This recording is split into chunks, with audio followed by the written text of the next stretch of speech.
Hello, welcome to the channel Why Stories. Enjoy watching. The first rays of the sun seeped into the room, sneaking past the partially closed curtain, and brushed Diana's cheek. A tickle in her nose made her scrunch her face in her sleep and stretch. She opened her eyes, yawned sweetly, and patted the spot beside her, but Paco was already gone. He disappeared before dawn once again, without even waking her. Lately, Paco had been swamped with work. Their office was in a flurry with large projects underway. He was virtually living there, coming home late, sleeping over, and then heading back to his beloved job. Diana slipped on her robe and walked into the kitchen. She had prepared breakfast for her husband the night before, but the stuffed pancakes sat untouched. He's only had his coffee again. Oh, Paco, Diana sighed, he's working himself into the ground. She'd always tried to wake up and see her husband off in the morning, but she had overslept this particular morning. He had apparently decided not to wake her. At least she'd prepared his breakfast the night before, even though he hadn't even tried it. Well, at least she knew Viola would definitely have breakfast. Peeking into the children's room, Diana saw her 10-year-old daughter, Viola, fast asleep, clutching her teddy bear. Diana smiled. She looked so sweet, it felt a shame to wake her. Let her sleep a little longer. Diana returned to the kitchen, put the pancakes in the microwave, poured some milk into a pan, and turned on the gas. For a moment she was lost in thought, reflecting on how her mornings had been the same for many years now. Her husband always rushing off to work, her getting Viola ready earlier for kindergarten, now for school, and always in the kitchen. Yes, she was a housewife now. Yet, 12 years ago, everything was different, and she had envisioned a different future for herself. The milk in the pan started to froth, the bubbly foam rising up. Diana snapped out of her reverie, even shook her head. Enough with these memories, it was time to make cocoa. A few minutes later, a chocolatey aroma wafted through the kitchen. The pancakes were warmed through, breakfast was ready.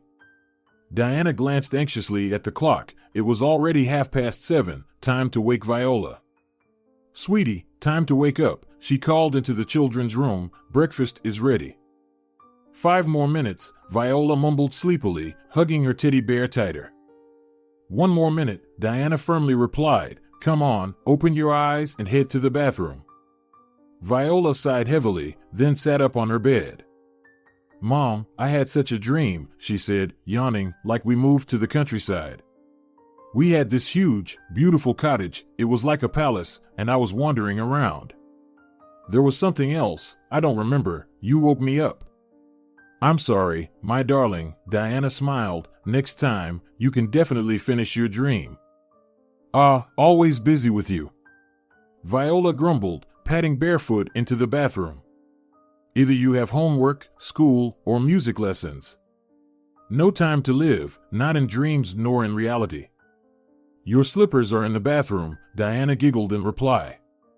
An hour later, she was already seeing her daughter off to school. Conveniently, it was just across the street. After giving her daughter a farewell kiss, Diana decided to take a stroll around the city, taking her camera along. Her path led her to the park that day. It was spring. The perfect time when all living things recall the time to bloom and emit sweet fragrances, delighting the world with their vibrant colors. The apple trees in the park were dazzlingly beautiful in their snowy attire. The lilac drew attention, the eye could not tear itself away from its floral display. Diana loved photographing both nature and people. How she adored this pastime. At some point, she decided to take a little break and enjoy the surrounding reality. She sat on a bench, closed her eyes. Somewhere nearby in the bushes, birds were cheerfully chirping. "Lady, are you a photographer?" she heard a thin little voice. Surprised, Diana opened her eyes and saw a 5-year-old boy standing by the bench. "No, little one, I just take pictures for fun," she replied. "Why?" The boy curiously raised his eyebrows. "What do you need these photos for?" "Just for the mood." The child nodded understandingly. Such a lovely child, Diana thought to herself. "Let me take a picture of you," she offered. "Who are you here with?" I'm alone, the boy replied. How come alone? Why? Where's your mother? Mom? Mom's in heaven. Dad's at work. I'm with Grandma now. She sent me to the store for bread. And you go alone? What's the big deal? The boy shrugged. Oh, I've been chatting with you for too long. He amusingly waved his hands and ran off to the grocery store nearby. Diana watched him go. It was such a pity. Such a small boy, and already without a mother, so independent. Diana shook her head. But still, it's not right that he's running around alone. When he's on his way back, she'll definitely walk him home. She suddenly felt a strong urge to help this unfamiliar child in some way. While keeping an eye on the store's door, Diana took a few more shots. Soon, the boy came out of the store with a loaf of bread and hopped along the path. His fair, wavy hair was lightly ruffled by the warm wind. He was smiling so carefree, hopping along and clutching the loaf of bread to his chest, that Diana couldn't resist taking a picture of him. It turned out to be a great shot. Lady, did you click me? The boy asked as he ran up to Diana. Yep, she nodded and showed him the photo on the display. Do you like it? It's okay. He nodded a bit restrainedly and shyly looked at Diana. Can you make me a photo card? I can, Diana smiled. Next time we meet, I'll give you a picture. But now, let me walk you home. My name is Aunt Diana. And my name is Pablo, he replied with a smile. I live over there. He pointed to a humble, old 5-story building, its roof just visible from the park. And I live over there, Diana pointed towards the newly constructed apartment complex. You live in a nice building, Pablo appraised. I've never seen you around here before. We just moved here with my dad to live with my grandma. He's always at work, and I'm with Grandma. There's no room for me in the kindergarten. Engaged in their lighthearted chat, they arrived at the 5-story building. Diana promised to return in a couple of days with the picture for the boy, who in return promised to be there. Walking back home, Diana found herself reflecting. Life can be so unjust sometimes. Pablo was such a nice and wonderful boy, yet life seemed to have dealt him a tough hand. Motherless, with a perpetually busy father, and probably an ill grandmother. Diana's own story came to mind. After her parents died in an accident, her grandmother Olivia did everything she could to ensure Diana grew up to be a decent human being. She insisted that Diana attend art school after high school because she was so talented at drawing. But upon graduation, Diana became more interested in photography than in portraits and still lives. Soon, her work caught the attention of a trendy magazine, and she was invited to work for them, becoming a photojournalist. One day, she was asked to photograph a young, successful businessman. After a successful photo session, the businessman suddenly invited her on a romantic date, and Diana did not refuse. That's how her romance with Paco began. She was over the moon with joy. He was wealthy, handsome, and caring. When Paco proposed to her, Diana didn't hesitate for a moment. Of course, she wanted to be his wife. But Olivia didn't share her granddaughter's excitement.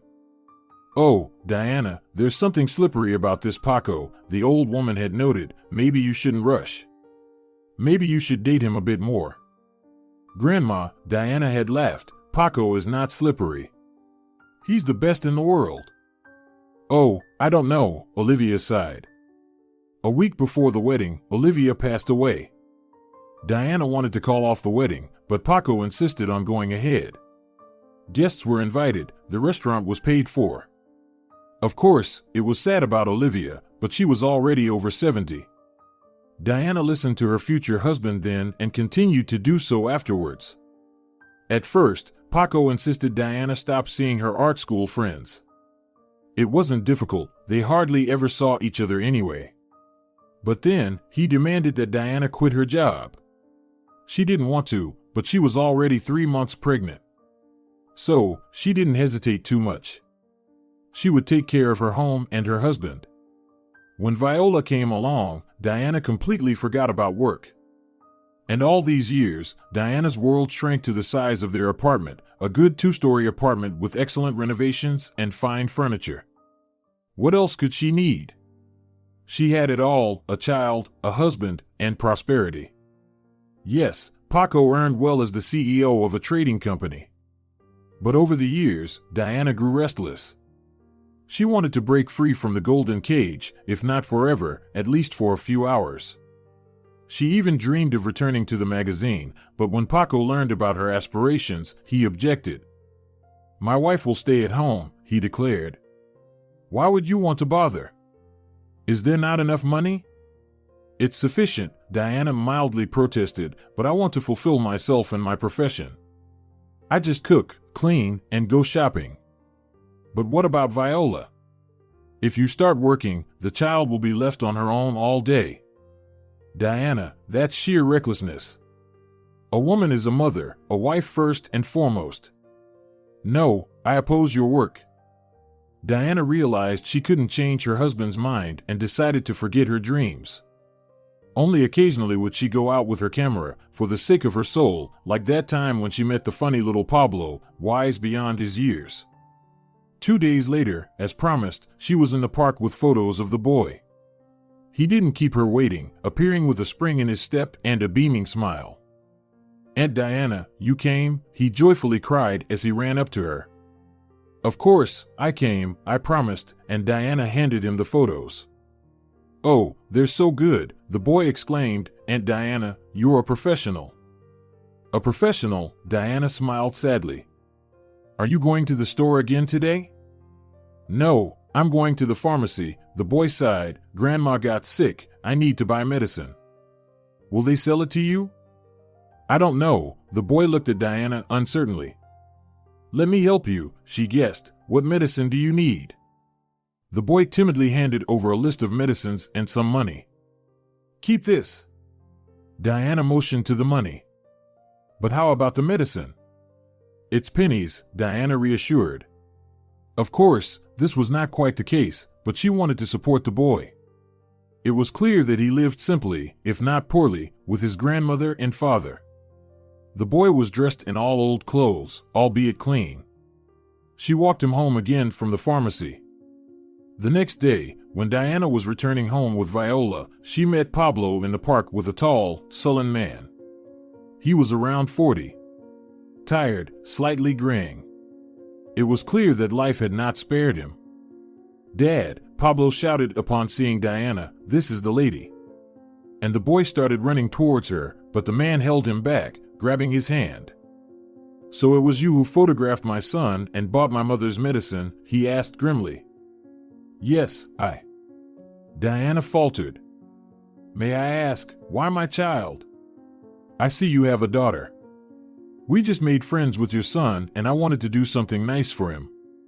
"Please refrain from such actions in the future," the man grumbled and walked away, leading Pablo by the hand.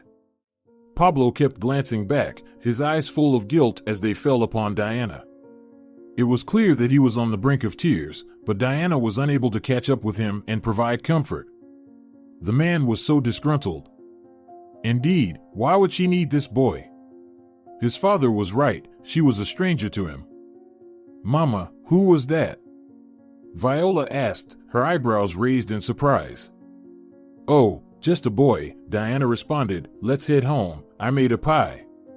Your favorite, with berries." And there at home, watching her daughter blissfully gobble down another slice of the pie, Diana finally found some peace. She needed to put this event behind her.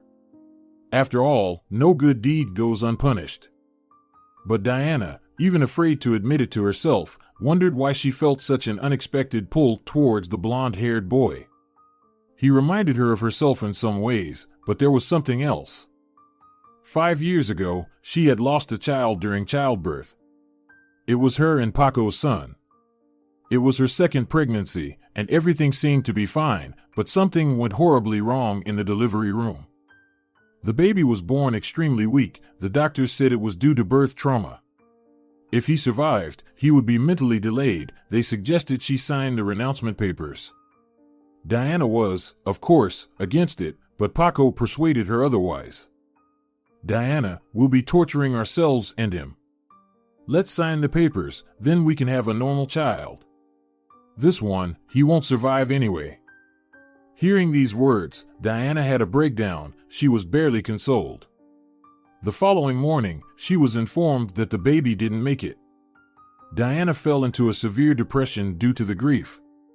She spent another month in the hospital. She never got to see her baby. Paco buried Hugo, as Diana had named him.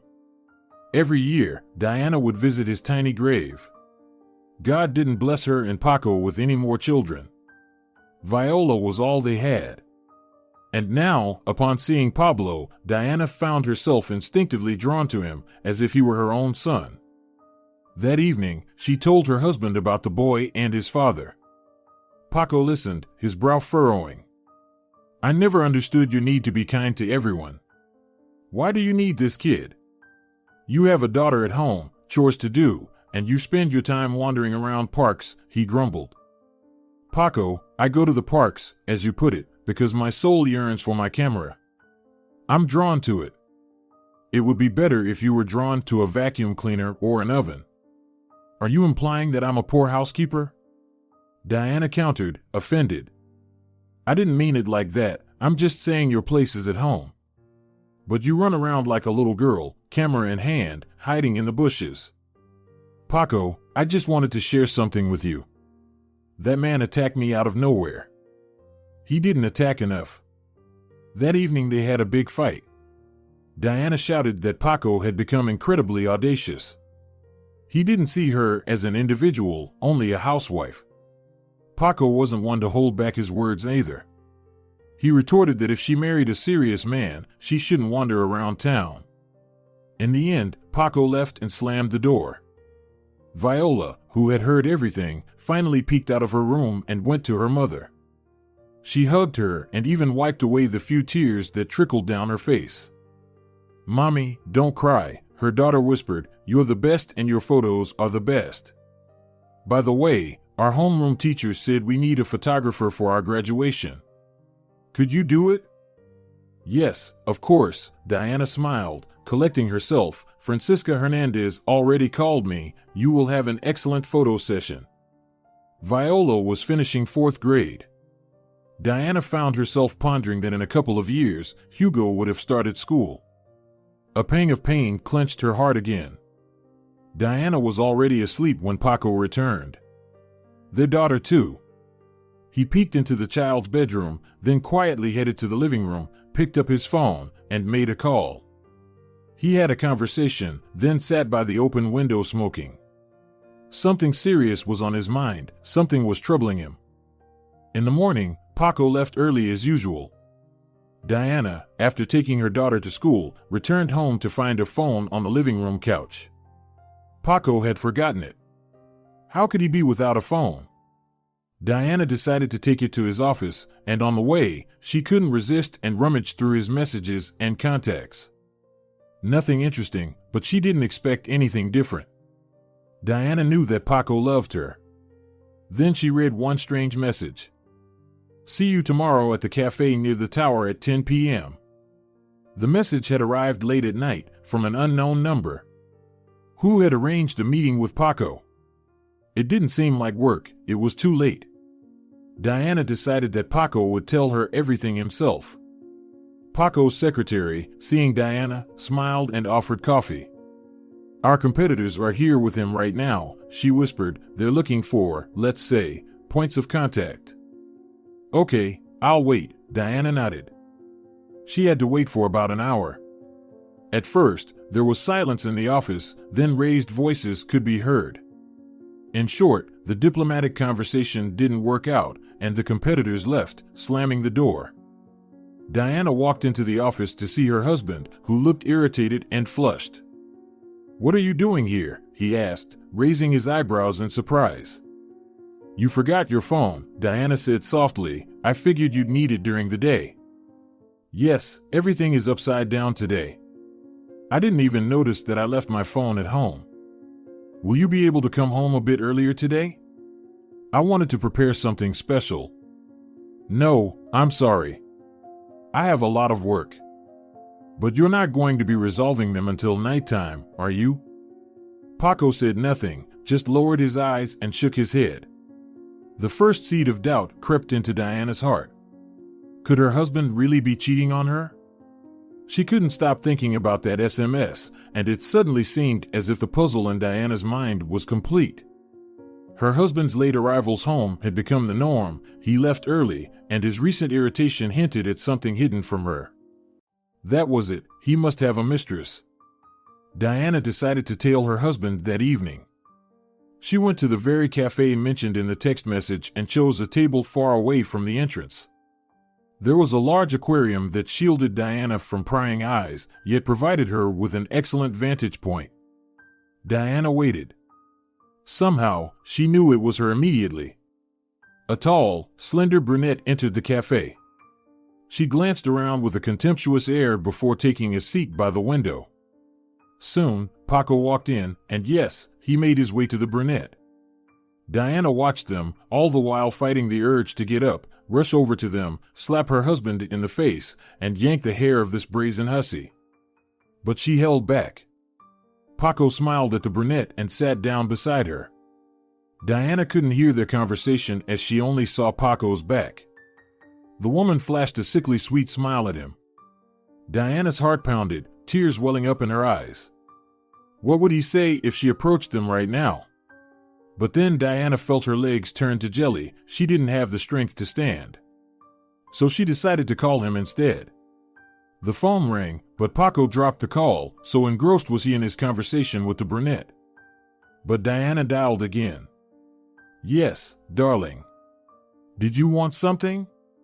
He asked, a hint of annoyance in his voice. Hi Paco, Diana replied as softly as she could. Where are you now? Diana, I'm in a meeting. It's not a good time. I'll be late. He hung up, but Diana still held the phone to her ear. He'd be late, he was in a meeting. What a liar he was, and she started crying. Diana had been sure for years that Paco loved her. They had been through so much together, and now he dared to act like this. Why? Because she gave him the best years of her life? Because she gave up her dream and quit her job at the magazine? Diana kept thinking about what to do next. But then the brunette got up and headed for the exit, Paco following close behind her. Through the window, Diana watched as her husband opened the car door for the woman as she smiled at him, and he replied, also with a smile. Traitor! Diana whispered, wiping her tears away angrily. You will regret this. Her heart was filled with the desire for revenge. She didn't know how yet, but she was sure she would make her husband pay for this insult. A public confrontation would be too simple. After all, what had she really seen? Just her husband sitting in a cafe with another woman.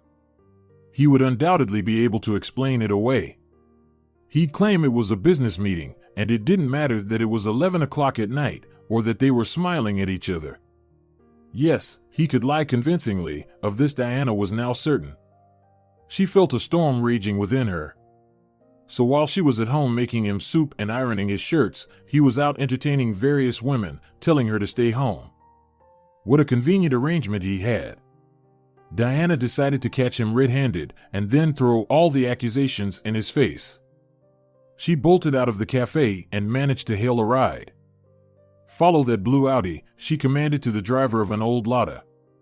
Audi it is, the elderly man nodded. Keeping tabs on someone or trying to catch up? Probably the former. Your husband? My husband. The driver shook his head and smoothly switched lanes.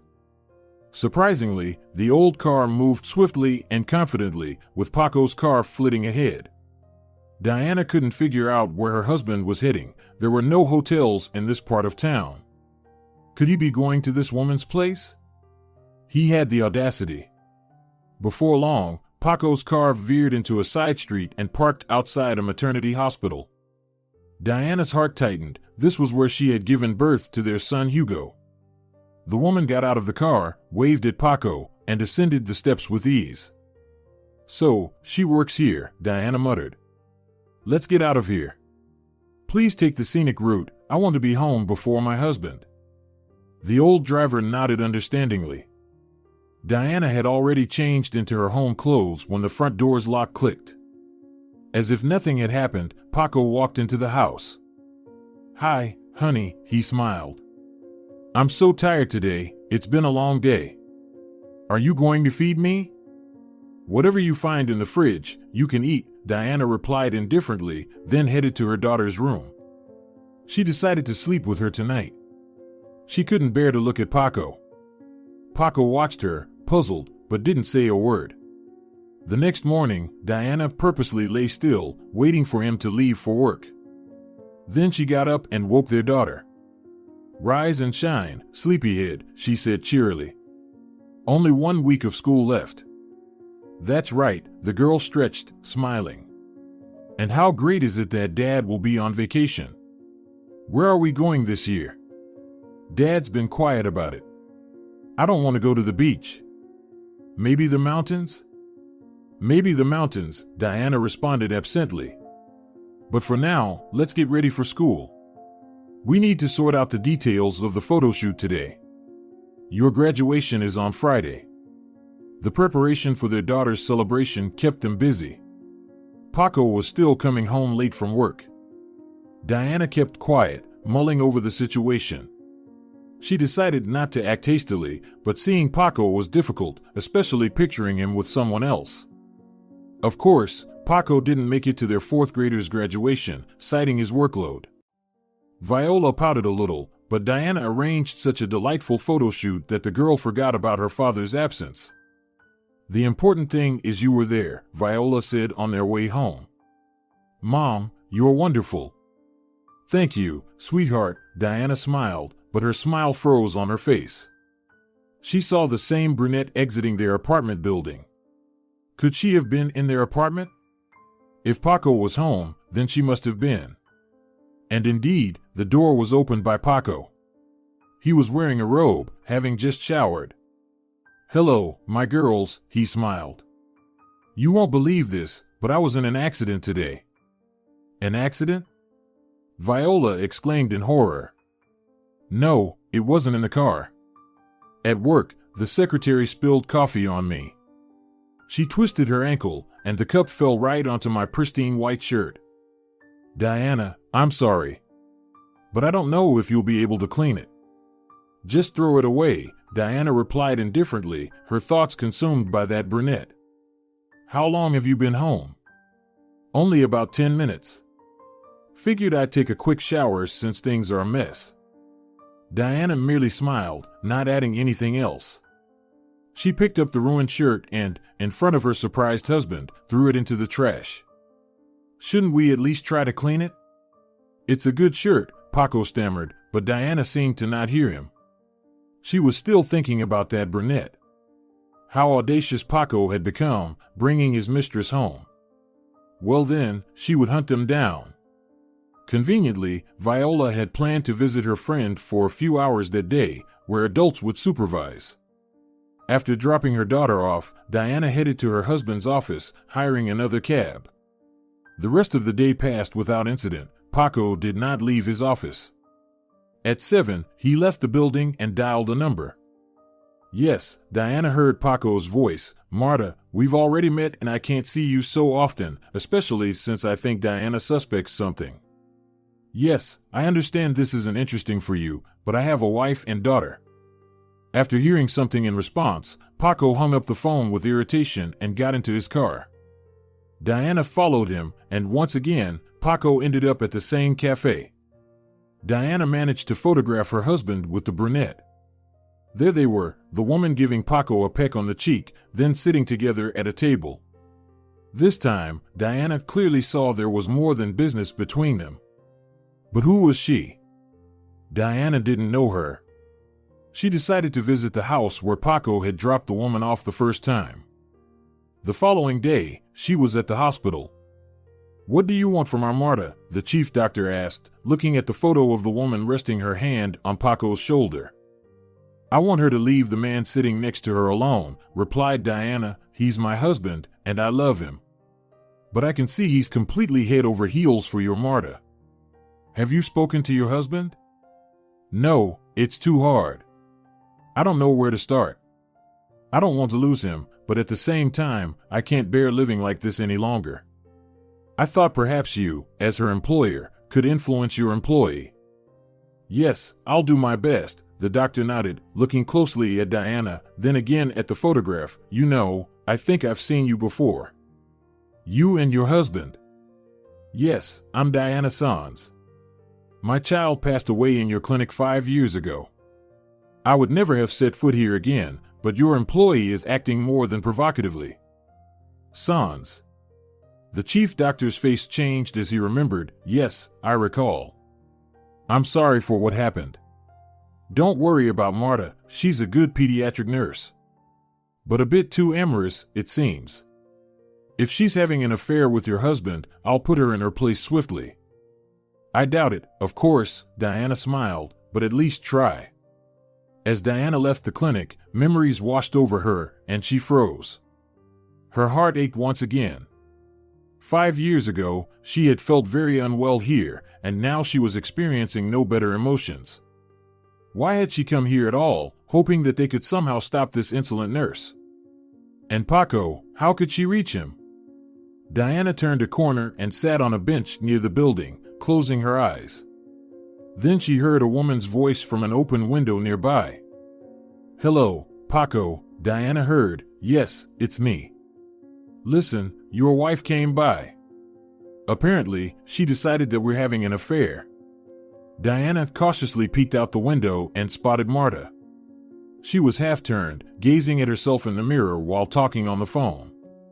Technically, all these years, you know I wouldn't mind being involved with you.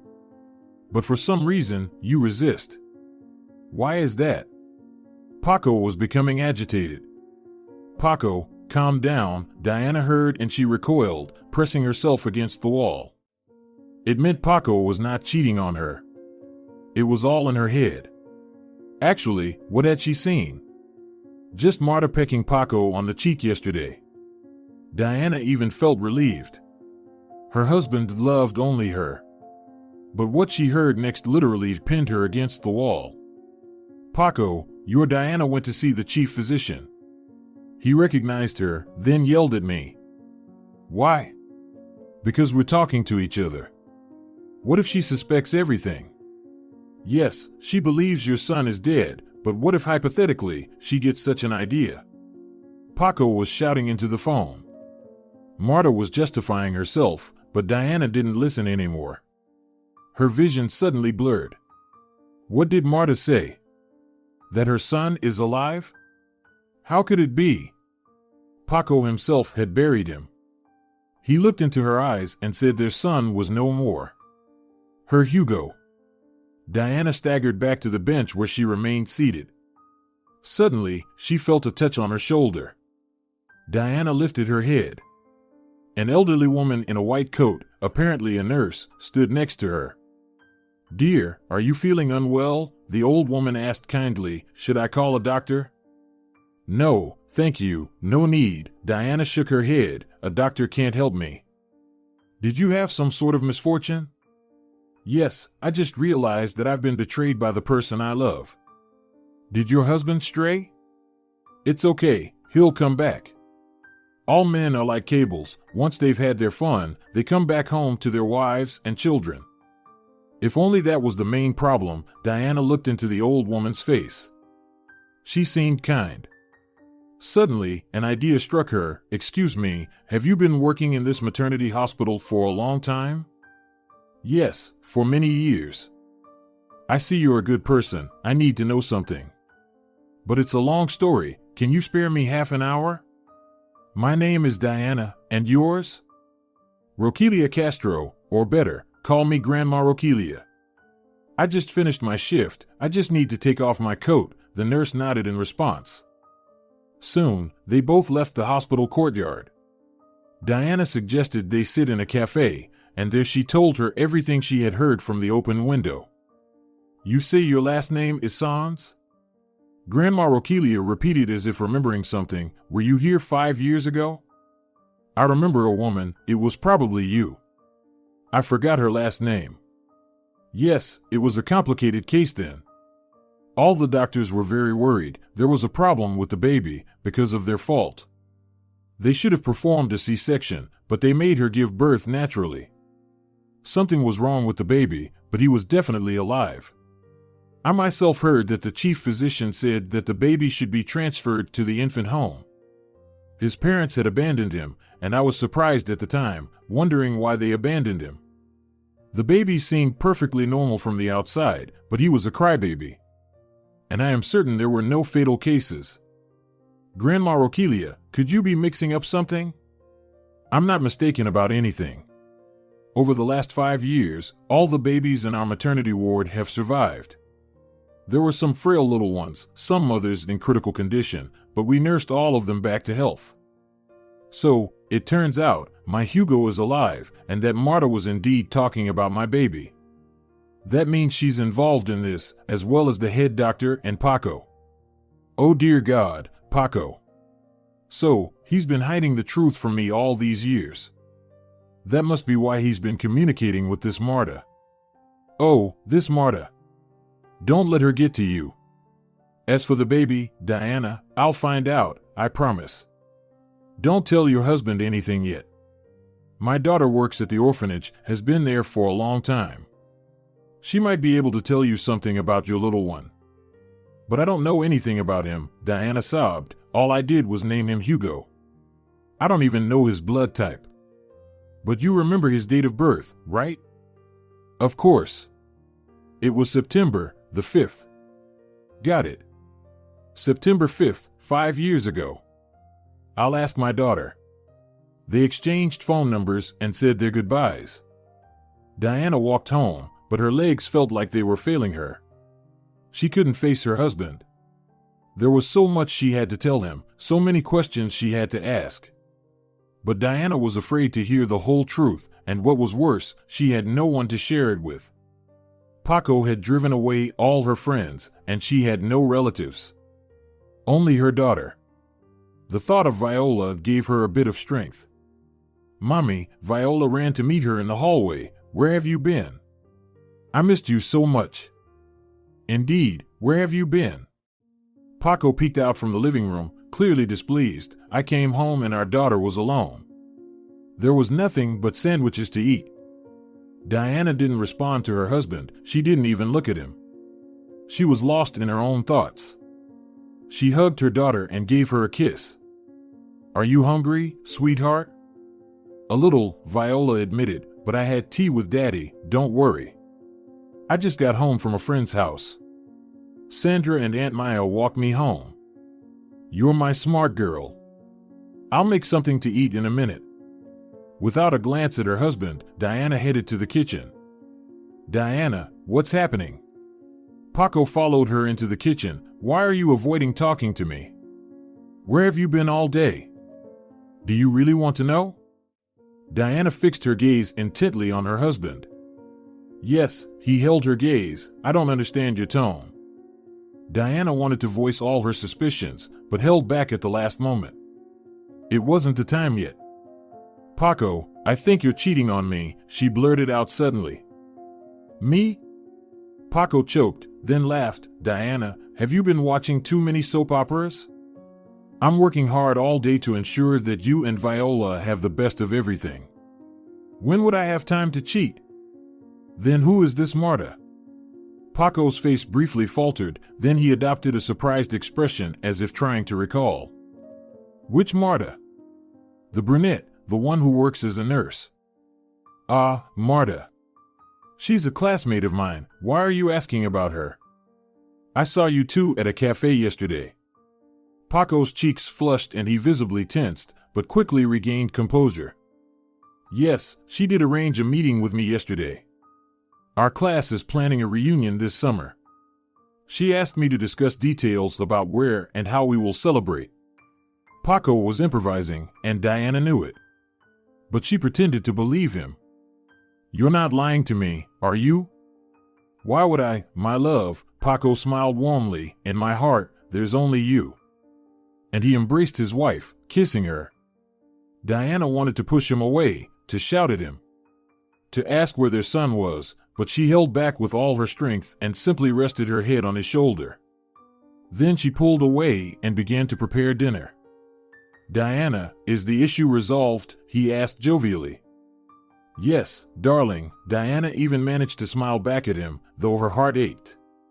She could only think of one thing: would Grandma Rokelia discover anything or not? That night, she dreamt. She was walking through a forest when suddenly a wolf stepped out from the bushes. Diana froze for a moment and looked into the eyes of the beast, when suddenly a child's cry echoed from a distance. Diana jolted and the wolf bolted in the direction of the cry. She ran after it. In a clearing, a little boy sat, wiping his tears. He looked around helplessly. "Mommy," he cried out, seeing Diana. He got up and ran towards her, but the wolf was faster.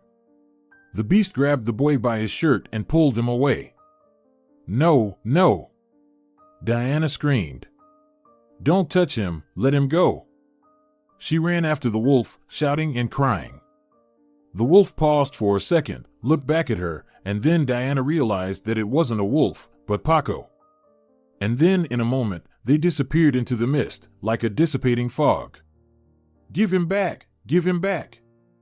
Diana repeated as she began to tremble. She woke up to Paco shaking her by the shoulder. "Diana, Diana, what's wrong?" Paco leaned over her. "Wake up." She opened her eyes. Her head ached, her heart pounded. A sticky, cold sweat broke out on her forehead, and her teeth hurt from clenching her jaw. "What nightmare?" Paco looked into her eyes. "You screamed so terribly." "Yes, a terrible dream," she breathed. "You were calling out for someone, I couldn't understand who. I dreamed of our son." "Diana, my dear. So much time has passed." "Shoo, calm down, it's all over, it was only a dream." Paco pulled her to him, lulling her like a child. Diana quieted, calming down a bit. Maybe it was all in her imagination. Everything she learned yesterday, just a coincidence. But she herself heard the conversation between Paco and that Marta. Diana pulled away from Paco. "It's okay, I'll go back to sleep," she said, pulling the blanket over her head and turning away from her husband. Soon he lay down next to her, embracing her. Diana wanted to throw off his hateful hand, but she didn't make a move. Let him sleep. She stayed awake till morning, without sleep or thought. Her mind was as if empty. In the morning, Paco kissed her and went to work. Viola was asleep in her room, and Diana dozed off too. She was awakened by a phone call. It was Grandma Rokelia. "Diana, how are you?" the woman asked, as if they had known each other for 1,000 years. "Why does your voice sound like that?" "I was still sleeping. It's already 11 o'clock. "I didn't sleep well all night," Diana replied in a muffled voice. "All sorts of thoughts were going through my head." "All right, get a grip. I've found out something." "What?" Diana sat up abruptly in bed. "Tell me. This isn't a conversation for over the phone. Come to me, in about 3 hours, my daughter will be here. She has something to tell you." Diana immediately jumped out of bed and began to gather frantically. Then she sat down and calmed herself. She still had some time. She went to the kitchen and made lunch. Soon, Viola woke up. "Mom, what's that delicious smell?" asked the little girl, rubbing her eyes. "I made your favorite red soup," Diana smiled, referring to gazpacho. "Go wash up, have something to eat, and then we'll go." "Where?" The girl was surprised. "To a very kind grandmother. I met her recently." "You'll sit quietly there, and I'll talk to her daughter." "About what?" "Just adult stuff." Diana kissed her daughter, sighed, and pondered. What truth awaits her there? Maybe she shouldn't take her daughter along, but she can't leave her home alone either. They would go together. Soon she called a taxi and at the appointed time set off to Grandma Rokelia. The woman lived in a private sector, in a small but neat house. It was now all buried in blooming apple trees, lilacs, and bird cherry. Rokelia came out to the porch to greet her guests. "What a lovely place you have." Diana smiled, greeting the hostess. What a grown-up daughter you have, Grandma Rokelia smiled. Hello, young lady. Come with me to the garden, your mother is needed inside for a chat, and will only be in the way there. I need to water the tomatoes and cabbage. Tomatoes? Viola was surprised. Are they already red? What are you talking about, sweetie? These are just tiny sprouts, and in time, they'll bear fruit. Grandma Rokelia took the girl by the hand, and they headed off to the plot. Meanwhile, Diana stepped into the house. A woman around her 50s peeked out from the tiny kitchen. A bit on the heavier side, her hair was gathered in a bun, and she wore glasses. Diana felt slightly intimidated. What a stern daughter Grandma Rokelia had. Hello, the woman nodded. My name is Viviana Castro. My mom told me about your story. Honestly, I don't have the right to disclose such things, but this is a slightly different case. Viviana invited Diana to sit at the table, poured some tea, and began her tale. Exactly 5 years ago, I was appointed as the director of an orphanage. And just then, a newborn was brought in from the maternity hospital, abandoned by his parents. The boy was diagnosed with a severe condition. They thought his brain had been damaged due to difficult birth. There were discussions about transferring him to a specialized institution. But everything kept getting postponed. Time passed, and one day, it became clear that the baby was perfectly healthy. He grew and developed just like any other child. Viviana would watch the boy with sadness, thinking that as a result of a medical mistake, his parents gave up on him so easily. They didn't even fight for him. But it wasn't her place to judge. Soon, Zoe came to work at the orphanage. She was a bit over 30 and immediately became attached to the abandoned child. She soon set a goal to adopt the boy. She and her husband didn't have their own children. They had tried treatments for a long time, but the issue wasn't with her, it was with her husband. They didn't have money for IVF, so they decided to adopt a child. As a result, they managed to take the baby home. I don't know if this is your boy or not, but the maternity hospital matches, and so does the date of birth. I've already mentioned that I don't have the right to disclose all this, but... Viviana paused for a moment, then gathered her courage. Not too long ago, Zoe passed away. Cancer took her in just a few months. Her husband, Miguel, and the boy were left alone. I know they moved in with Miguel's mother. Everything might have been okay, but Miguel started drinking heavily. His mother is sick, and the boy has been left to fend for himself. Wait, Diana exclaimed, suddenly struck by a realization. What is the boy's name? In the orphanage, they named him Pablo. Pablo? Diana shouted. Could it really be him? I don't understand. Viviana looked surprised. Diana hastily told her about her encounter with the boy she had photographed. She pulled out her camera, which she habitually carried everywhere, and found the necessary photo. Is this him? Diana pointed at the image on the camera's screen. I remember him when he was very small, admitted Viviana, but he does look similar, the same fair hair. Yes, it's very likely. Viviana hesitated. She wanted to add that the boy also resembled Diana, but she held back. What if all this was a mistake? Mom, it turns out tomatoes are really small at the start. Viola appeared at the threshold, her face lit up with excitement. I watered them, and Grandma Rokelia said that I can come and help water them. We're coming back here again, aren't we, Mom? Yes, yes. Of course. Diana's body trembled slightly after her conversation with Viviana. Could Pablo really be her son? She looked at Grandma Rokelia. Thank you. I just can't understand one thing. You didn't know me at all, but suddenly you offered to help? Why? It's an old score with the head doctor, Grandma Rokelia said, a sad smile gracing her face. I worked as a midwife in that hospital my entire life, and just before my well-deserved retirement, they accused me of negligence. Supposedly, due to my fault, a woman died. They removed me from work and stripped me of my medical benefits. I wasn't at fault in that situation. The head doctor had operated unsuccessfully then. And no one would listen to me. I ended up working as a janitor. I had to make ends meet somehow. If your story turns out to be true, this head doctor will be kicked out from his high chair." "I see," Diana responded. "Rest assured, if my son is alive, there won't be enough room for everyone involved in this. And that includes the head doctor and my husband."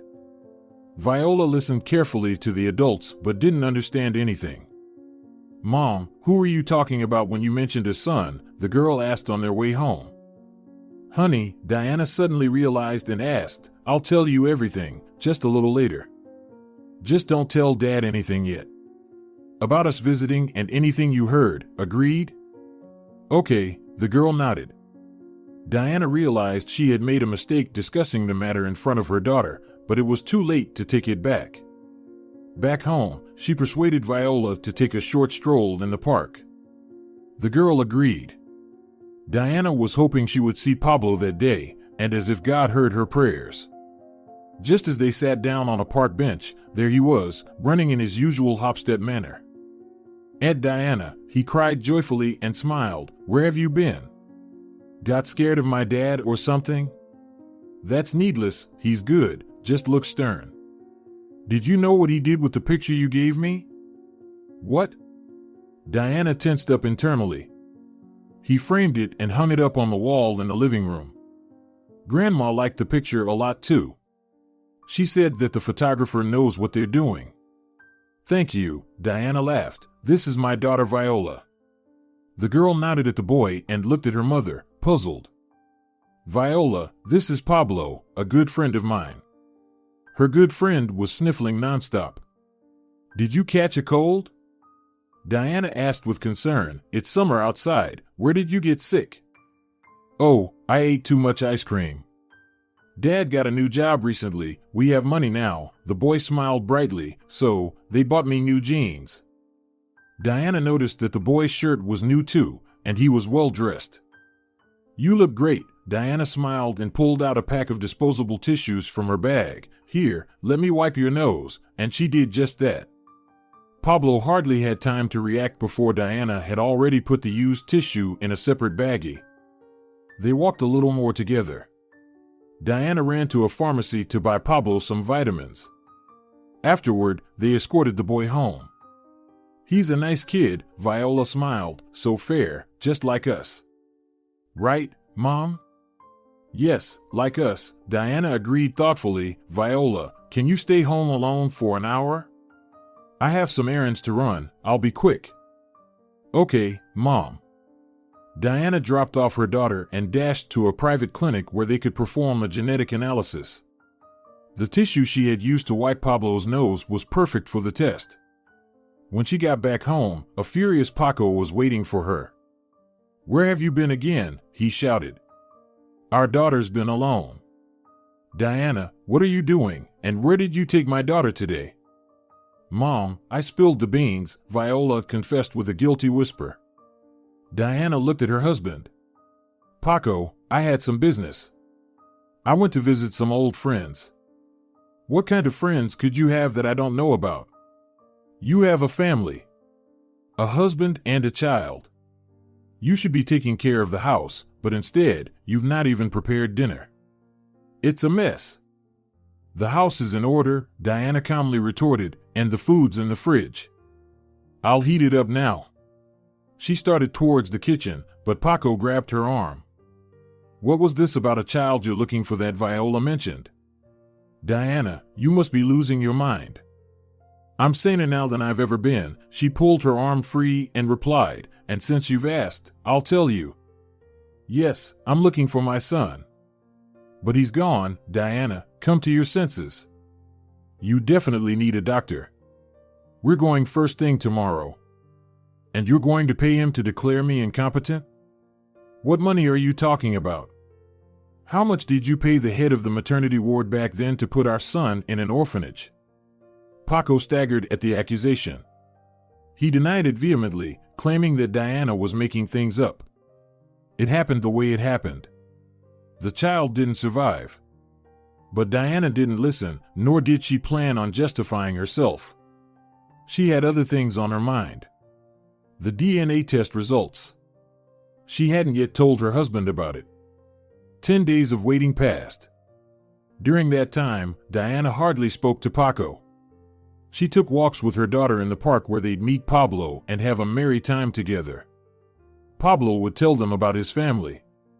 His father, Miguel, worked all day at some computer firm. Diana's heart raced at every coincidence. Pablo's grandmother was nearly immobile, only managing to move a bit around their apartment. His mother, Zoe, was seriously ill. Pablo revealed a lot about his life to Diana as they sat in cafes and strolled around the city. Diana just waited. Finally, the call came from the clinic that the results were ready. Diana went there, her heart in her throat. She was terrified of what they would say. "I don't understand anything, it's anxiety," she confessed to the lab technician who handed her the documents. Diana pored over the numbers, struggling to believe. The results indicate that the person whose biological material was provided has close relatives, as close as a mother and child. Upon hearing this, Diana cried out, then burst into tears. Yes, Pablo was her son.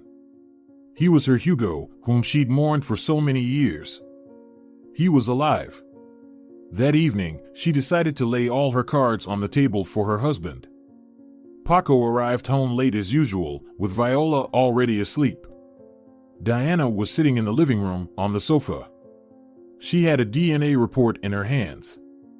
"What are you studying there?" Paco asked bluntly instead of a greeting. Their relationship had been strained these past few days. "I found our son," Diana calmly replied. "He is alive and well." "What nonsense are you spouting now?" Paco exclaimed. "Good Lord, you really need a mental hospital." "You need prison," Diana responded, without raising her voice. "Maybe now you'll tell me how you got rid of our son? You've lied to my face for years. You gave our child up to the orphanage when I was between life and death." Paco suddenly seemed to deflate. He then took the documents from the clinic and read them. "Well, why are you silent?" Diana tugged at his sleeve. "Now, looking into my eyes, tell me that our Hugo is dead. How did you find him?" Paco unexpectedly croaked out. "We searched for him with Marta for almost half a year." "Oh, so you and Marta. Do tell," Diana demanded. "What is there to tell?" Paco shrugged. "When the doctor said that our son would be mentally handicapped, I immediately decided we didn't need all that. To torture ourselves, to make him suffer. Marta worked in the maternity ward as a pediatric nurse. Yes, she was indeed my classmate. I spoke to her, told her you didn't want to give up the baby. She then proposed an option, to pay the head doctor for a death certificate. Everything happened just like that. I relinquished custody while you were unconscious, got the certificate, and buried an empty coffin. Then, the boy was taken to the orphanage. So, while I was mourning him at the maternity ward, he was nearby?" Diana was barely holding back tears. "And you lied to me." "Diana, I wanted the best. Why do we need a disabled child? You decided for me. You deprived me of my son. What difference does it make what he is? I would have loved him anyway. But the most important thing is that he's normal, a good, intelligent child. Doesn't your own heart ache, knowing that your son is growing up somewhere with strangers? I kept track of him all this time. Yes, after a year I learned that he was adopted and seemed to be normal. Yes, I regretted my actions, but what could I do? I decided to forget this story, and I would only find out how he was doing through Marta. But then, the boy's adoptive mother died, and he disappeared with his adoptive father. Marta and I searched for them, but couldn't find them. With Marta," Diana smirked, "she was also driving a wedge between us on the side. Admit it, she was even in our house that time your secretary allegedly spilled coffee on your shirt, wasn't she? I saw Marta near our apartment building, and then you were at home, in a bathrobe." Paco shook his head, unable to admit that Marta had been in their apartment that day. They had met to discuss where to search for the boy and his adoptive father. Paco ran home for a moment to grab some work-related documents, with Marta waiting for him in the car, but then suddenly she followed him up. He opened the door and she embraced him, pressing against him, starting to remove her clothes. It was a temptation, a mistake. Everything happened quickly. Afterwards, Paco started saying that his wife could come home at any moment. Marta smiled understandingly and left. Then Diana arrived. Yes, he had cheated on her, but only once. But he couldn't admit it. Diana, Marta, and I were just looking for the boy, he stubbornly repeated. You talk about him as if he's someone else's.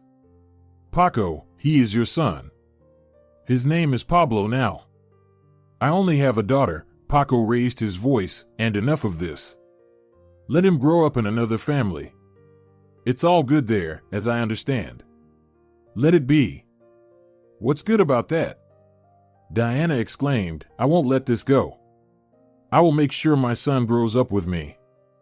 Forget about it, Paco shook his head, I won't allow it, and if you make a fuss, I will divorce you. I'll take Viola. The court will grant me custody. What are you without me?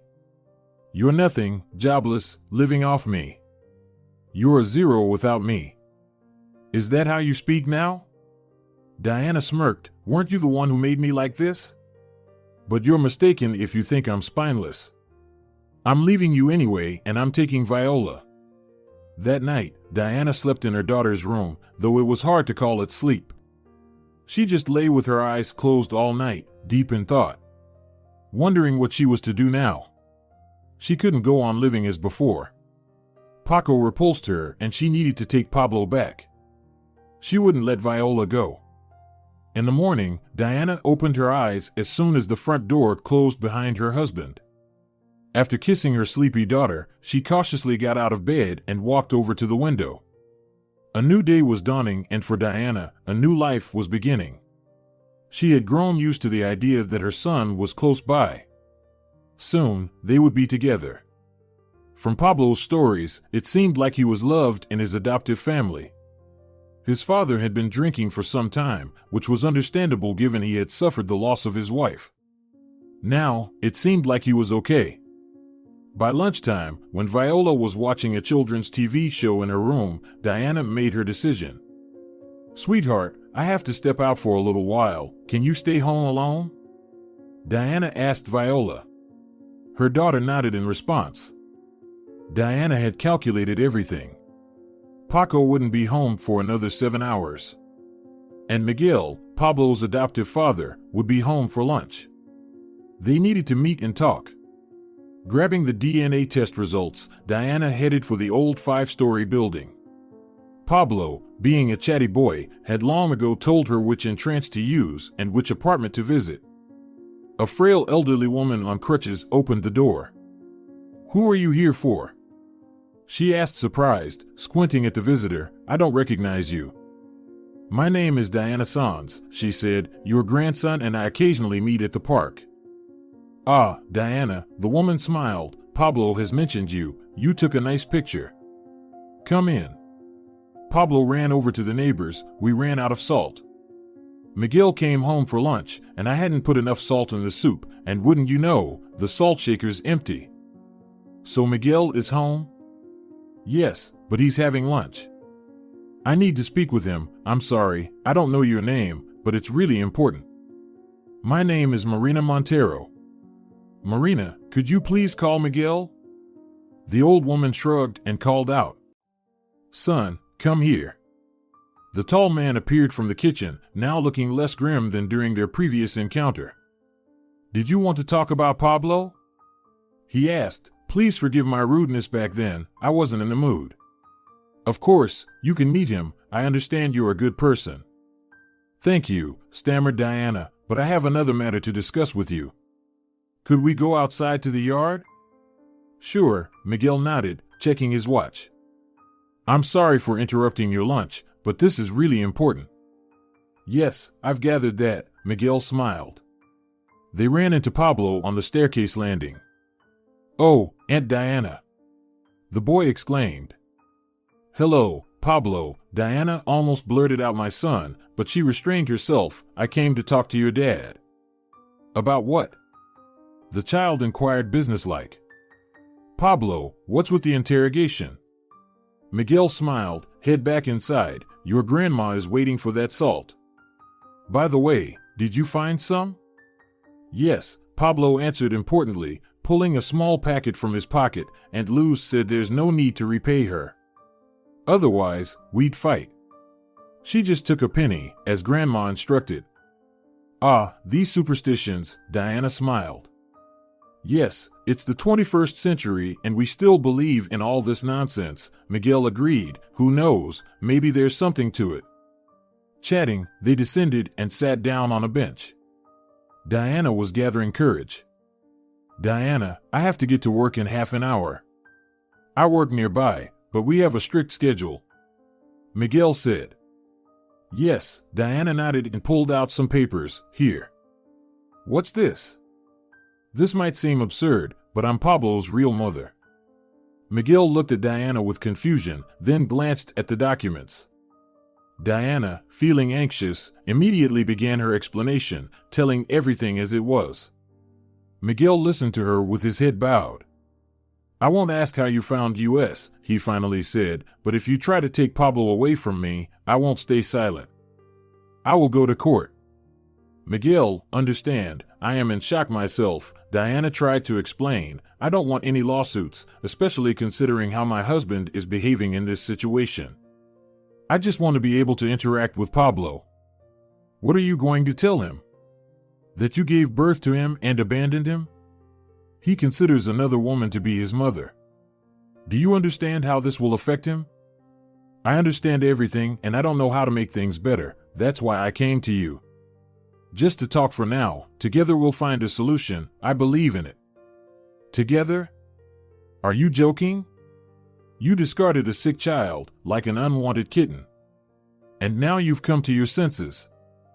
I didn't abandon him. That changes nothing. What do you want, for me to hand Pablo over to you? Why do you need him? You have a daughter, raise her. Especially since, as you say, your husband is not thrilled that his son has been found. I will leave my husband. I won't live with him after everything that happened. That information is irrelevant to me. Don't come to us anymore. And as for Pablo, I forbid you to see him. Miguel stood up decisively and headed for the entrance without looking back, while Diana was left sitting on the bench. She was as if turned to stone. Yes, Miguel can be understood, but who will understand her?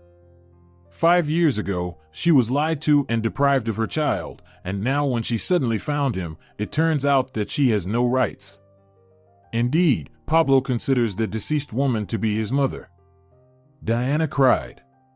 This is how she suddenly found her son and at the same time cannot get him back. Maybe she should swallow her pride, try to reconcile with Paco for the sake of their son and convince him to return the child. After all, Paco has good lawyers, connections.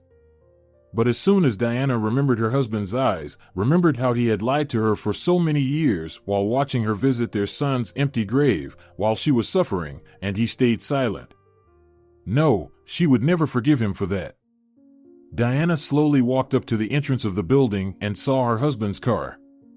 The next instant, her husband and Viola emerged from the building. Mom, Viola was delighted and was about to run to Diana, but Paco intercepted her. Get in the car. He ordered the girl. What about Mom? I said get in the car. Paco yelled and pushed Viola into the car, then turned to Diana. Did you think you could behave however you please? Who do you think you are? You were supposed to do as I told you. I clearly told you to forget about that boy. And what did you do? You immediately ran to his adoptive father. What, did you cry there, telling him what a bad husband you have? How did you know? And I've been watching you, saw how you were sitting on the bench, how he dismissed you. Anyway, Viola and I are leaving now. I won't tell you where, but make sure your presence is not felt in the apartment in 2 days. I'm divorcing you, and if you obstruct me, I won't let you see our daughter. Do you understand? No. No. You wouldn't dare treat me like this. Diana screamed, bursting into tears. What did I do wrong? You've behaved like a complete scoundrel. You say you've been watching me, But didn't you want to look after your son? He's not my son. Paco cut her off. Viola was crying in the car at this time. Paco got in the car and drove away. Diana started to run after her daughter, but stopped, fell to the asphalt, and broke into uncontrollable sobbing. Her life shattered into tiny pieces. And how could she pick them all up now? A mother indeed, and what a pitiful, miserable one. Miguel recalled how he and Zoe first brought little Pablo home from the baby house. He was such a tiny thing, then grew stronger, grew up. The doctors turned out to be total amateurs. The child was perfectly healthy. He started walking and talking on time. He even began to chatter so much that later it was impossible to stop him. Everything in their family was good, if only Zoe hadn't gotten sick. At first, they thought it was nothing serious, but when the doctors figured it out, it was too late to do anything. Zoe passed away. And Miguel loved her so much. They had been together since school. Zoe had waited for him to come back from the army. They dreamed of a big, happy family. But the big family dream didn't come true. When Miguel was left alone with a child in his arms, such a profound melancholy overcame him. He even started drinking, got fired from his job, although he was a decent programmer. Marina, assessing the situation, immediately insisted on moving in with her. Miguel listened to her, and it seemed to gradually bring him back to himself. He returned to work. Yes, he understood that Pablo spent a lot of time alone. His mother was very ill, but they would manage. And then suddenly, this biological mother appeared, lying of course that she didn't abandon her son. Such thoughts were in Miguel's head when he caught up with the neighboring house. The man saw the whole ugly scene, how Paco was pushing his daughter into the car, how he yelled at Diana. And what exactly he yelled at her, Miguel couldn't believe that a father could talk about his own child like that. There was a moment when he wanted to go up and punch the bastard, but Paco had already driven away. Miguel walked up to Diana and extended his hand. "Diana, please calm down," he said. "Don't cry." Wiping away her tears, Diana was surprised. "What are you doing here?" "I was just passing by, saw your husband." "Yes, now I believe you. Someone like him can stoop to any low, not even blink an eye." "He's going to take Viola away from me," Diana sobbed. "I don't know what to do. First, you need to calm down, go home. Here's my phone number, dictate yours. I'll call you tonight." Miguel handed her a torn piece of paper from a notepad. He wrote down the phone number Diana dictated. "Please, don't cry. Believe me, as long as we're alive, everything can be fixed." He walked her to the entrance of the building and hurried off to work. For the rest of the day, Diana lay curled up on the couch, unable to sleep. She couldn't even stand up, her strength had left her. Several times, she dialed her daughter's number, but the phone was out of reach. And then, she received a call. "Darling," Diana shouted into the phone without looking. "I'm sorry, it's Miguel," she heard an embarrassed male voice. "Oh, it's you, sorry," Diana sighed, "I thought Viola was calling." "I'm outside your building, let's talk." "Yes, come in." Diana gave him the apartment number, and soon the guest was at the door. Diana shook herself a little and put the kettle on. "Your place is nice," Miguel noted as he looked around the apartment.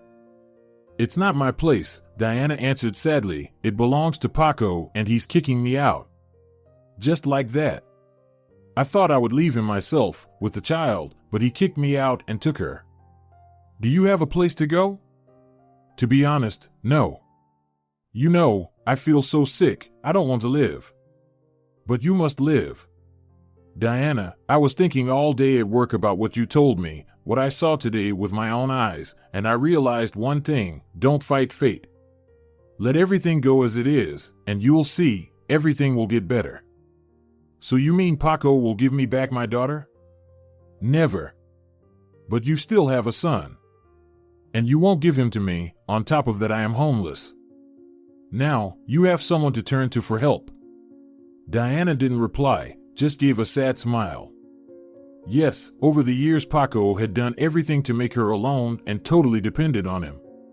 Miguel understood this without words. He thought about something for a bit, then shook his head decisively.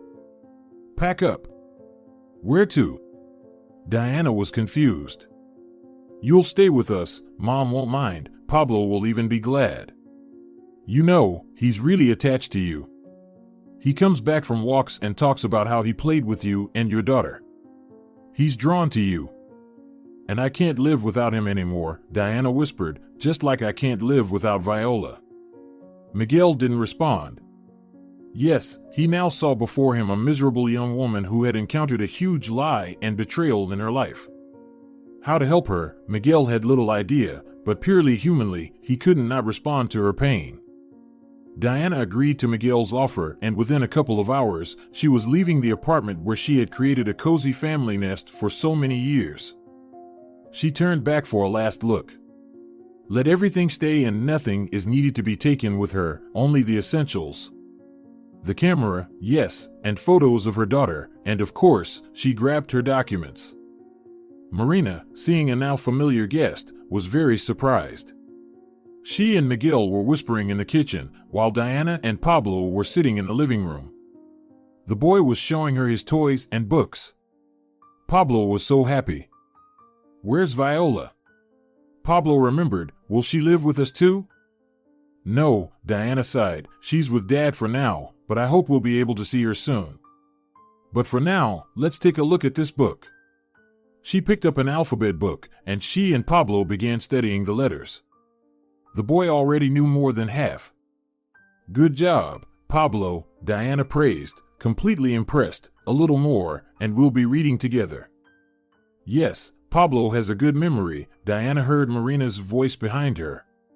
Marina stood in the doorway, closely observing their guest interact with her grandson. Miguel had explained everything to Marina, who was thoroughly flustered. Why on earth had her son brought this woman home? She had abandoned her child and now was having second thoughts? Miguel did his best to clarify that Diana was the one who had been hurt. All right, son, let her stay, Marina finally agreed. Time will tell what comes of this. Now, as Marina watched Diana and Pablo, she noted how alike they were. Such an extraordinary story. Somewhere deep inside, hope stirred. Perhaps her son could form a bond with this Diana, who was not that much younger than him. They'd make a good pair, and Pablo would have a complete family. Diana gradually settled into her new environment. She quickly had Marina's apartment sparkling clean and cooked all sorts of delicious meals. The elderly woman appreciated her guest's efforts and hinted to her son, "Take a good look." Miguel pretended not to understand his mother. Pablo followed Diana around like a shadow, helping with the cleaning and the cooking. He even forgot about playing outside. He only ever asked about Viola. Diana felt a sharp pain in her heart whenever these questions came up, knowing nothing about the situation. Viola's phone was silent as always. Paco ignored her calls, and then she even saw Paco's car pull up to their house, with Marta stepping out from it. This infuriated Diana. Paco had insisted there was nothing going on with Marta, and yet here he was bringing her into his home. Diana confronted them. "What are you doing here?" Paco asked harshly, seeing Diana. "Where's my daughter?" She stood in their path. "That's none of your business," he replied. "I've already filed court documents. You'll receive a summons.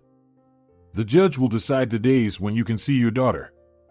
Yes, don't be surprised that I know where you live. Some kind people followed you. Just as I thought, you're a fallen woman. No sooner had you been left alone than you ran off to that man who's raising a kid. So, how's life with him?"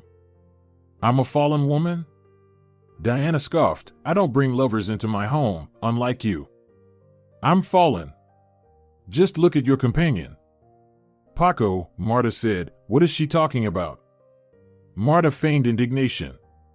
In reality, she was ecstatic. Finally, Paco was hers.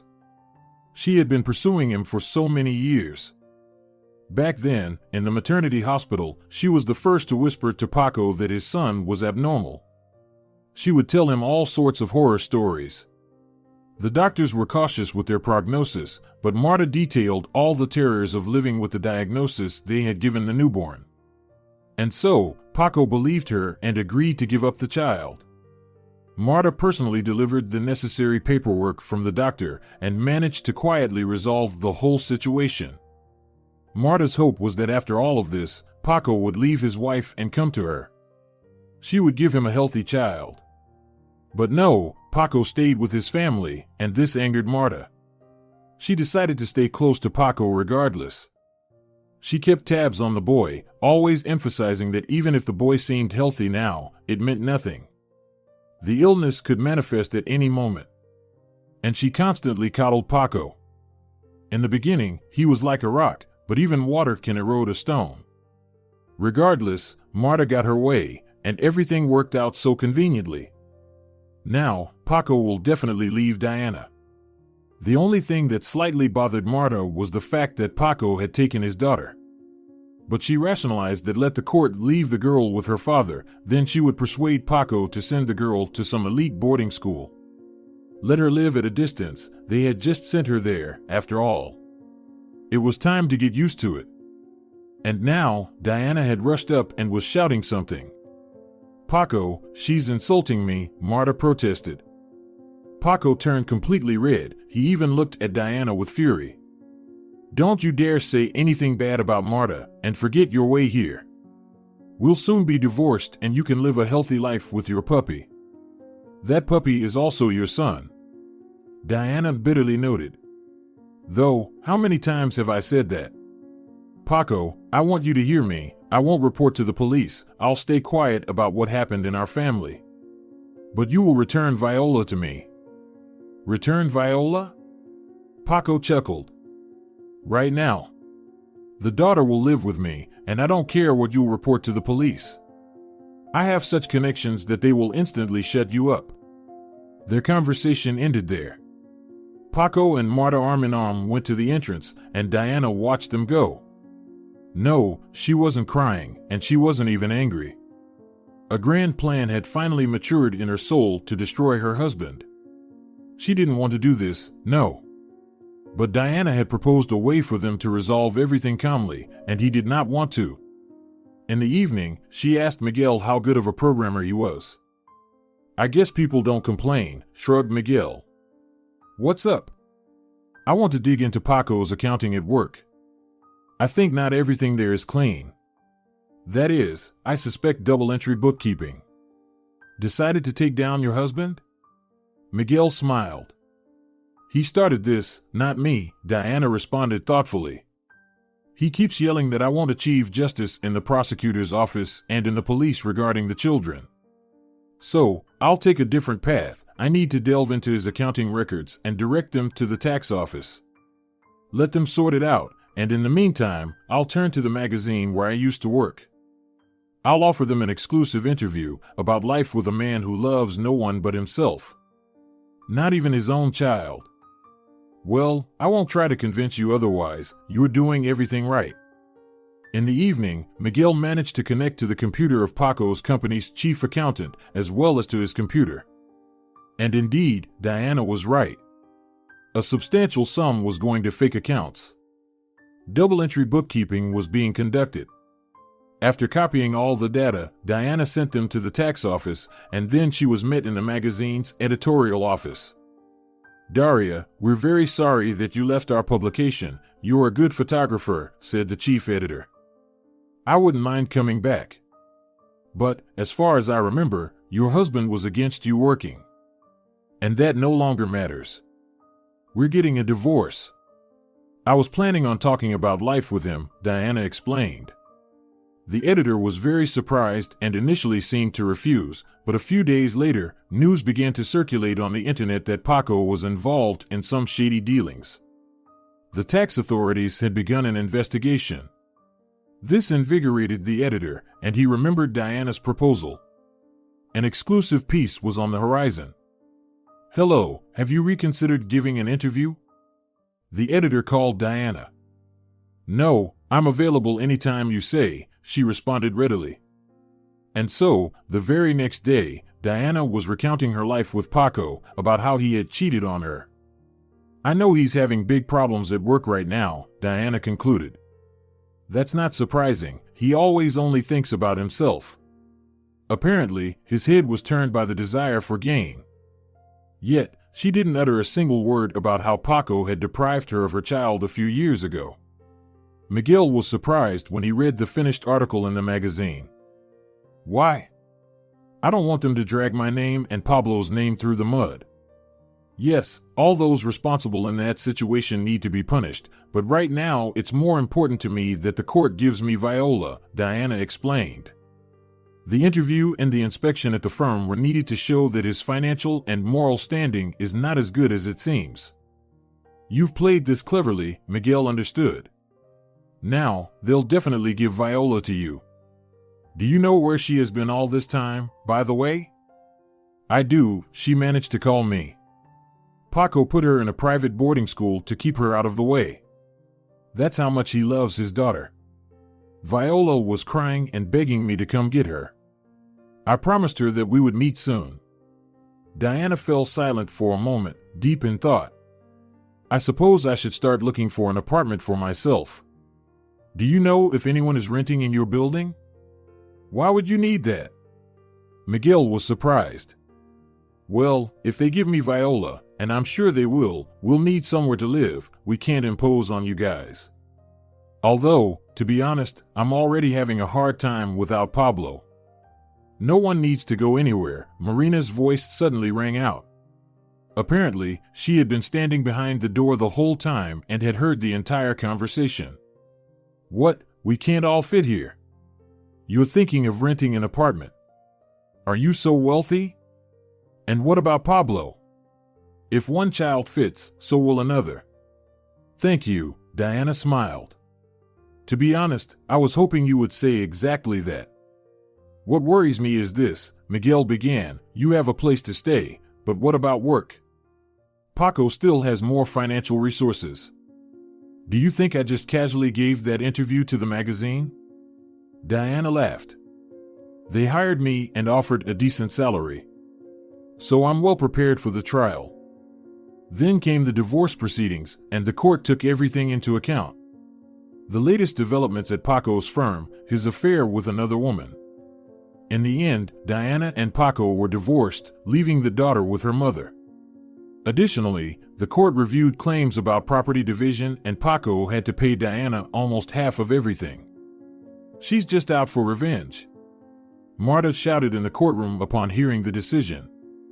"Because he put their child in an orphanage." "What child?" The judge was surprised. "Which orphanage?" Realizing she'd spilled too much, Marta tried to spout some nonsense, but eventually she broke down crying and told everything. "Diana, why didn't you mention anything about this story?" The judge asked sternly after listening to Marta. "You are the aggrieved party. I didn't want to stir this up. Why? My son is with me now, and you've given my daughter back to me. I don't want to take revenge on anyone. Life will set everything in its place. But now, the prosecutor's office will definitely deal with it," the judge replied. Marta screamed at this. Paco turned pale. "Fool!" he whispered to Marta, who started sobbing bitterly. After these hearings, some time passed, and Diana and Paco soon met again in court. Marta and other maternity hospital staff, including the chief physician, were there as well. They all looked visibly distressed, and for a good reason. In the end, the chief doctor was stripped of his position and given a suspended sentence of several years. Marta received a suspended sentence as well, while Paco managed to avoid criminal liability this time, having to compensate for Diana's moral damage. The sum turned out to be the exact price of their former apartment. Paco, now her ex-husband, didn't argue but simply handed over the property documents to her. After the trial, Paco had no choice but to load his remaining possessions into a car and leave town. Where to, no one knows. By the way, Marta refused to go anywhere. She's now trading cosmetics at the market. A few months later, Diana returned to her old nest with her children. Now, there were no traces left of their past lives. Miguel had made an effort and renovated the place, and now Miguel and Diana were together. It just naturally fell into place. They seemed to be just friends, and then, suddenly, love happened. And it was a kind of love that made Diana realize that these were the real feelings. They haven't yet told Pablo the whole truth and probably never will. Why should he know that he was once betrayed by the closest person to him? After all, he's still young and gradually forgetting that he once had a different mother. Diana is his favorite and the dearest, and Viola loves her brother very much. She missed her biological father a bit at first, but then it passed. Uncle Miguel is very nice and he loves Mom a lot. Marina is happy for everyone. Finally, her son is happy. There's one more person in this story who's pleased with the outcome. That's Roquelia Castro. The chief doctor was eventually punished. Diana and Roquelia still keep in touch. Now, Diana, with her husband and children, regularly visits Roquelia at her country house. They even helped to renovate the cottage. It's no palace, like Viola once dreamt of, but it's pretty nice nonetheless. And with the money that Diana received from Paco, she was able to open a small photo studio.